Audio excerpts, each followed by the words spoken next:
Dégustation littéraire.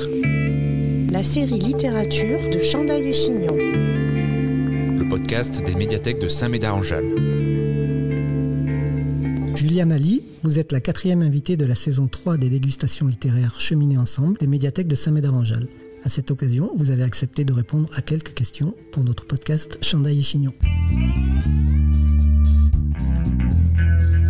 Julia Mali, vous avez 30 ans. La Louisiane, qui vient de paraître aux éditions Stock le 3 janvier 2024, est déjà votre 4e roman.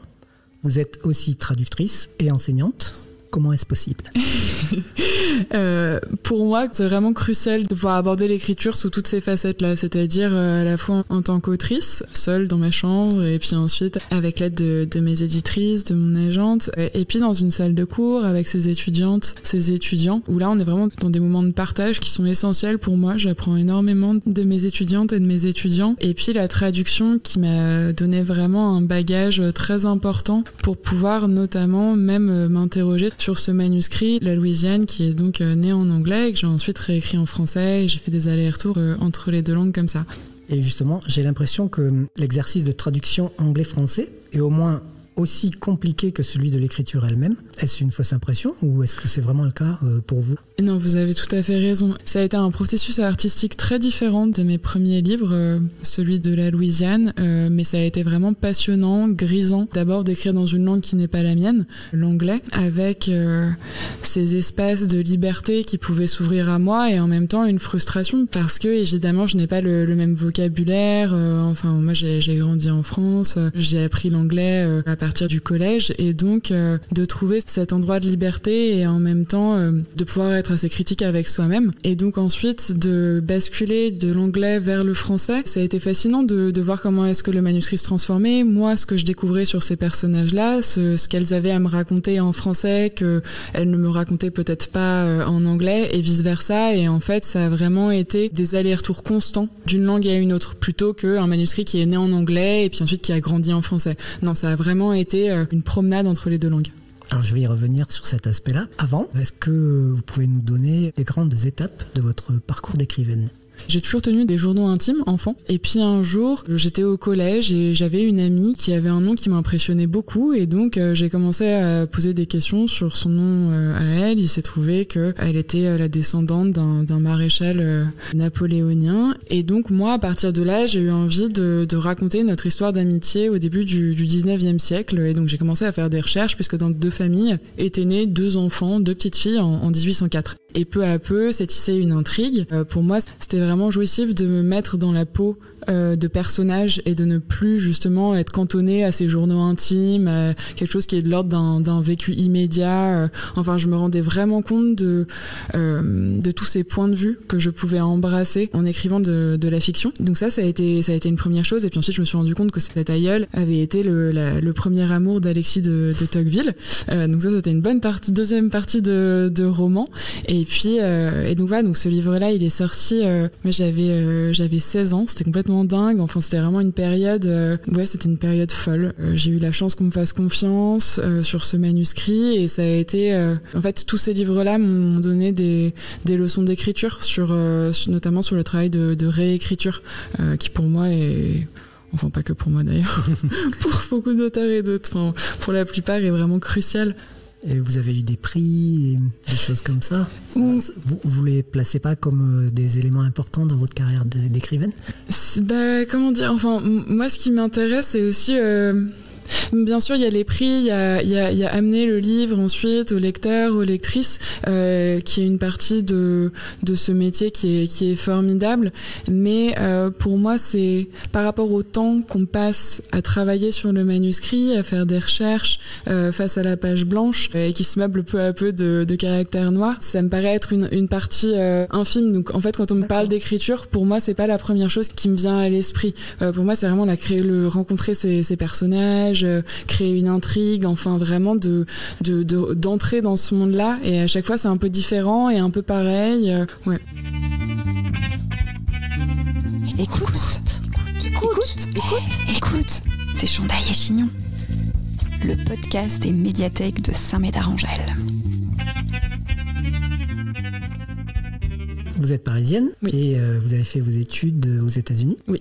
Pourquoi ce choix ? et qu'est-ce que vous gardez de cette expérience américaine? Moi, je suis partie aux États-Unis dans un premier temps en tant qu'étudiante en échange. Je faisais à Paris un bicursus entre Sciences Po et la Sorbonne en lettres modernes et sciences sociales. Et donc la 3e année nous était offert l'opportunité de partir à l'étranger. Et moi, j'ai décidé de partir aux États-Unis. J'ai habité pendant 1 an en Californie, où là, je me suis rendu compte en fait qu'en prenant des ateliers d'écriture, on me donnait des crédits universitaires et que tout ça allait me permettre d'avoir mon diplôme, enfin mes 2 diplômes à Paris. Et donc je suis rentrée et là je me suis dit mais moi je veux continuer à faire ça en fait, je veux continuer à écrire, j'ai envie de trouver une communauté d'écrivaines et je veux passer les 2 prochaines années à faire ça, à faire ces ateliers d'écriture qui m'avaient énormément apporté. C'était le début aussi d'une écriture dans une langue qui n'est pas la mienne. Toutes ces questions-là elles me fascinaient. En France, la création littéraire, les ateliers d'écriture, c'est relativement récent. Je crois qu'un des premiers masters, c'est celui du Havre et qui date de 2012. Donc c'est très récent. C'est très récent.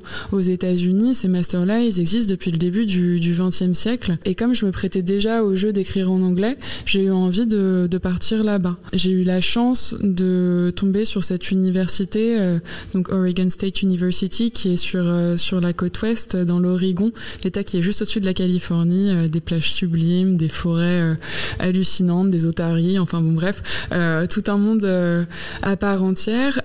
Et eux, ce qu'ils proposaient, c'était finalement de financer tous les élèves à condition que ceux-ci et celles-ci enseignent la création littéraire. Donc moi, ils m'ont formée à un autre métier et j'ai énormément appris là-bas. C'est incroyable. C'était fabuleux. Ouais, non, c'était vraiment génial. Et c'était, contrairement, parce qu'aux États-Unis, il y a un peu tout dans ces masters-là. Ils acceptaient 6 personnes en fiction par an, donc on était un groupe de 12, c'est-à-dire qu'à la fin du semestre, moi, je pouvais reconnaître qui écrivait quoi, même si les histoires avaient été anonymisées. D'accord, donc Californie, Oregon. Et ensuite, vous êtes allé un petit peu et ensuite, en Louisiane. Oui, et ensuite, bien sûr, la Louisiane avant. La Louisiane qui a donc, moi, j'y ai pas vécu, mais j'ai eu la chance d'avoir une bourse de recherche puisque je suis donc tombée sur l'histoire complètement oubliée de ces femmes quelques mois avant de rentrer en France. Et là, je me suis dit, bon, il faut absolument que j'aille voir toutes ces archives avant de rentrer en France et de m'attaquer aux archives de l'autre côté de l'Atlantique. Et si on sort du domaine littéraire, qu'est-ce que vous avez vraiment aimé aux États-Unis? L'immensité. L'horizon paraît plus lointain presque. Enfin vraiment, je me souviens d'être à Big Sur et sur cette côte sublime en Californie et d'être tellement haut, d'avoir l'impression de voir que la Terre est ronde. Enfin c'est hallucinant comme cette impression-là des grands espaces vraiment que j'ai eu, qu'en tout cas j'ai peut-être moins retrouvé en Europe. Mais peut-être que je suis pas allée aux bons endroits. Hein. Alors je reviens à votre livre. Il sort le mois prochain, je crois le 5 mars donc 2024 aux États-Unis. Oui. Sous le titre Pelican Girls. Ouais. J'imagine que c'est vous qui l'avez écrit, enfin vous me l'avez dit tout à l'heure en anglais. Vous l'avez aussi écrit en français. Est-ce que l'un est la traduction de l'autre ou alors est-ce que ce sont la même histoire mais 2 livres que vous avez écrits indépendamment? Moi j'aime bien imaginer que c'est un peu des jumeaux bilingues, c'est-à-dire que ils viennent du même œuf, mais ils ont chacun leur petite excentricité, leur identité propre. C'est-à-dire que c'est des livres. J'ai travaillé avec 2 équipes éditoriales, bien évidemment, mes éditrices françaises d'une part, et puis d'autre part l'éditrice américaine et l'éditrice britannique, qui ont eu des suggestions qui allaient dans l'ensemble dans le même sens, mais il y avait des envies qui étaient parfois différentes et que moi j'ai embrassé parce que j'avais vraiment envie que ces 2 livres-là aient leur vie propre. Et donc alors ce sont les mêmes personnages, la même intrigue, la même structure, mais par exemple, une métaphore va pouvoir se transformer, une image va devenir autre. Peut-être que dans l'un des 2 manuscrits, il y aura un souvenir d'un des 2 personnages qui apparaîtra et puis qui ne sera pas dans l'autre manuscrit. Enfin, ce genre de choses-là. Mais ce qui est assez amusant, c'est que finalement, certaines des différences ont été effacées parce que je suis passée en permanence d'un manuscrit à un autre. Donc parfois, je faisais une découverte en anglais et au lieu de laisser le manuscrit français tel quel, j'allais un peu corriger et revoir l'histoire dans le français aussi. Donc ça a été vraiment plein d'étapes de travail assez différentes. Et d'où peut-être aussi le choix de ces titres très différents? Oui, tout à fait. Pelican Girls, pourquoi en fait? Alors, Pelican Girls, ça c'était mon tout premier titre. En général, les tout premiers titres ne restent jamais. Donc j'étais agréablement surprise que celui-ci ait résisté pendant 8 ans. Pelican Girls, et ça parle... Il y a toute la question de l'audience, bien sûr. Pour un public américain, la Louisiane est connue sous le nom de Pelican State. Et donc c'est une référence directe à l'État de la Louisiane, mais c'est aussi le nom du premier bateau qui, en 1704, si je ne me trompe, a emmené des femmes françaises en Louisiane. Et moi, ça m'intéressait vraiment d'ancrer l'histoire de ces femmes qui ont voyagé à bord de la Baleine dans une veine un peu plus large qui célèbre aussi les femmes qui sont parties à bord d'autres bateaux et qui m'ont été tout aussi oubliées que les filles de la Baleine. C'est un super titre. Ouais, c'est un bon titre, moi aussi je suis d'accord, je l'aime bien. Donc ce roman, en plus, si j'ai bien compris, il va être adapté en série télé, c'est ça ? On croise les doigts. Ah, c'est pas encore tout à fait... Les droits ont été optionnés par une société de production américaine. Donc voilà, mais on verra bien. Voilà, mais après, c'est vrai que moi, ça m'intéresse beaucoup ces questions d'adaptation et de voir comment est-ce qu'un livre, une histoire peut se réinventer selon les différents médias. Vous pensez que vous allez être impliqué ou pas du tout ? Alors... Si les choses se font, moi je serai sûrement consultante parce que je suis pas scénariste. Voilà, ça m'intéresse beaucoup, mais j'ai aussi envie de raconter d'autres histoires. Là, après 8 ans sur la Louisiane, je pense que je suis prête à partir, à quitter le XVIIIe siècle. Dégustation littéraire, la série littérature de Chandaille et Chignon. Dans ce texte, vos descriptions sont extrêmement précises. Comment vous avez travaillé pour réussir à plonger le lecteur à ce point dans l'itinéraire de ces 3 femmes entre la Salpêtrière en France et la Nouvelle-Orléans aux États-Unis? Ça a été un travail de longue haleine où je me suis aussi beaucoup intéressée à comment est-ce qu'on fait des recherches pour un texte de fiction. Parce que souvent, dans les sources que je trouvais, il y avait certains détails qui manquaient cruellement. Des détails qui ont vraiment trait à la vie de tous les jours. Donc, d'une part, je suis allée en Louisiane et là, j'ai cherché un peu ces détails-là qui transcendent le temps. La moiteur de l'air, enfin la météo, la végétation, la faune, la flore, toutes ces choses-là, pour essayer ensuite d'imaginer, de plonger le lecteur dans ce monde. J'ai énormément lu, j'ai vraiment bouquiné des mémoires de colons français installés sur les rives du Mississippi, mais ces recherches m'ont amené à vraiment dans des lieux complètement, moi auquel je ne m'attendais pas du tout. Je suis allée visiter le Bélem, un 3-mâts français assez célèbre. Et là, j'ai pu me rendre compte de qu'est-ce que ça fait en fait que de se tenir sur un 3-mâts pour pouvoir récolter justement ces informations-là. Vous avez bien réussi. Tant mieux. Il semble que la Louisiane soit le livre sensation de ce début d'année 2024. Comment vous ressentez le bourdonnement médiatique très positif qu'il y a autour de ce livre en ce moment ? C'est fabuleux, c'est génial. Non, c'est un moment magnifique. Je profite de chaque seconde et j'ai hâte de me remettre à écrire aussi. Je veux défendre la Louisiane et moi me ménager des endroits d'écriture parce que c'est ça ce qui est vraiment important, c'est quel est le prochain livre en fait. Et est-ce que vous allez aller le défendre aux États-Unis, ce livre ? Oui. Oui, je pars en tournée pendant 1 mois en mars où je vais pouvoir aller à New York, mais aussi au Canada, à Montréal et enfin bien sûr en Louisiane. Incroyable. Alors 3 mots pour le décrire, ce livre ? 3 mots pour décrire ce livre. Immersif, choral, dans le sens d'un roman choral, c'est possible de dire ça ? Absolument. Ce sont vos mots, vous dites ce que vous voulez. Sensoriel. Je crois qu'en fait, plutôt que sensoriel, je mettrais sensuel presque plus. Et en anglais, ça donnerait quoi ?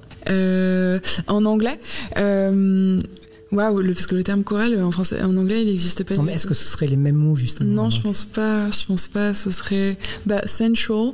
Je pense que je le garderai. Collective. Dans le sens que c'est vraiment une aventure, l'aventure d'un groupe de femmes avant tout. Et j'allais dire féminine. Mais donc voilà. Non, mais c'est très bien. C'est différent, ouais. On est dans une bibliothèque. Y a-t-il dans votre parcours personnel ou d'écrivaine un souvenir particulier lié aux bibliothèques ?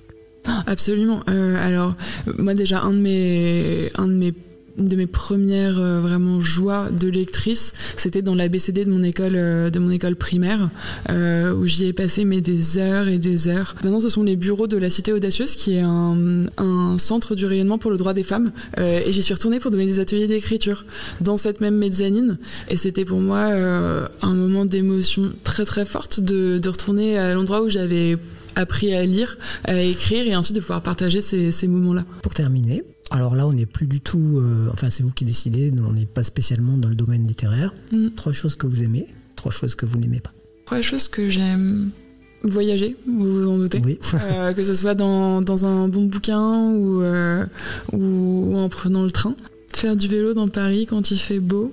Nager. J'aime énormément nager. Et vous voulez les choses que j'aime pas? Si vous voulez, c'est pas obligatoire. Les brocolis. Même pas. J'aime les brocolis. L'hypocrisie. Eh ben, on va finir là-dessus. Merci beaucoup. Merci à vous. Semez vos envies et cultivez votre curiosité en attendant le prochain podcast des médiathèques de Saint-Médard-en-Jalles. Abonne-toi. Dégustation littéraire. La série littérature de Chandaille et Chignon. Le podcast des médiathèques de Saint-Médard-en-Jalles.